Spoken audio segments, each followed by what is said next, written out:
Buen día, doctor. El jurista del cual voy a hablar es sobre John Marshall. Bien, él nació el 24 de septiembre de 1755 en el condado rural de Fauquier, cerca de Yermato, en la frontera de Virginia. Bien, Marshall nació en 1780, estudió Derecho, asistiendo a una serie de conferencias del juez George White en el College of William, la única educación legal formal que Marshall recibiría, y pronto obtuvo una sólida comprensión del derecho consuetudinario inglés.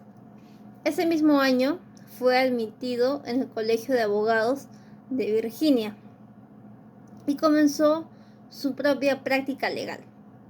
Construyó el éxito de su práctica jurídica defendiendo a los clientes contra los acreedores británicos que intentaron cobrar las deudas contraídas durante el gobierno colonial británico antes de la Revolución Americana. Bien, en este entonces Marshall comenzó su carrera en el gobierno representando al comando de Fauquier en la Asamblea General por un solo término. En 1782 se unió a la Cámara de Delegados de Virginia representando al condado de Enrico. Volvería a su puesto en 1787 y de nuevo en 1795.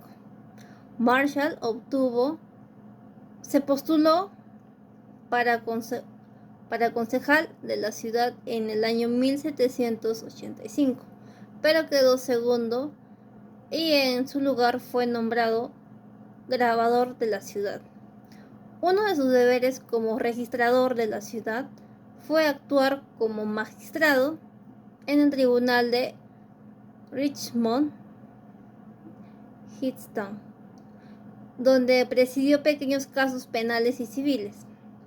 A través de esta posición, Marshall estableció una reputación de ser un hombre justo y modesto que se comunicaba claramente y basaba sus decisiones en el bien común. Para esto, en el año 1788, Marshall se convirtió en delegado de la Convención Estatal que se había formado para ratificar la Constitución de Estados Unidos. Fue un poderoso defensor de la sustitución de los artículos de la Confederación de la Constitución. Para el año 1798, Marshall fue invitado a unirse a la Corte Suprema de los Estados Unidos. Sin embargo, aún prosperando y contento con su práctica privada, en ese momento rechazó el puesto, pero accedió a participar en una misión diplomática en el año 1797 que fue apodada el Asunto XYZ. En su calidad de uno de los 3 invitados a Francia, Marshall fue enviado allí para ayudar a mejorar las relaciones entre Estados Unidos y Francia. El principal objetivo de la comisión era detener los ataques franceses contra buques estadounidenses. En Francia, la comisión de Marshall fue rechazada por funcionarios franceses que exigieron que se le sobornara. Marshall, por otro lado, se negó incondicionalmente. Tras su negativa, se hizo conocido y apreciado por el eslogan "Millones para la defensa, pero ni un céntimo para el tributo", aunque la frase había sido pronunciada por convoy de Marshall Charles Pinckney.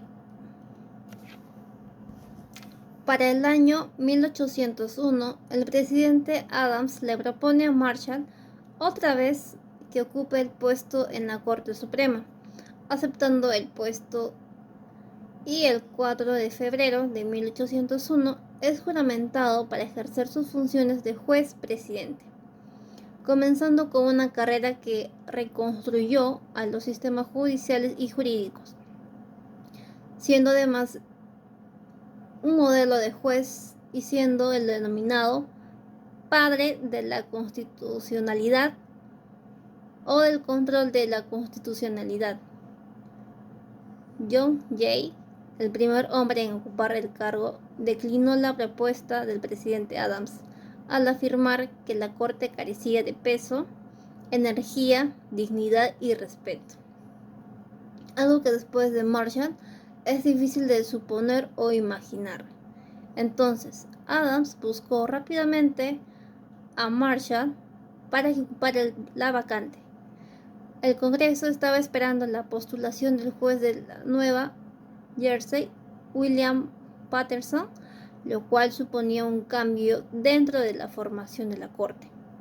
De acuerdo con el senador de Nueva Jersey, Jonathan Dayton, el Senado cedió finalmente por temor a que otro no tan calificado y más repugnante en el banquillo debería ser sustituida y porque parecía que este caballero, Marshall, no se entere de su propia candidatura.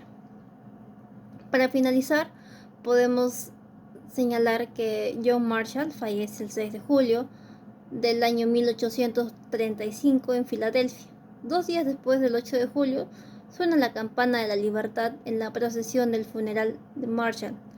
Su cuerpo fue llevado a Richmond y enterrado con los restos de su esposa en el cementerio de Choctaw.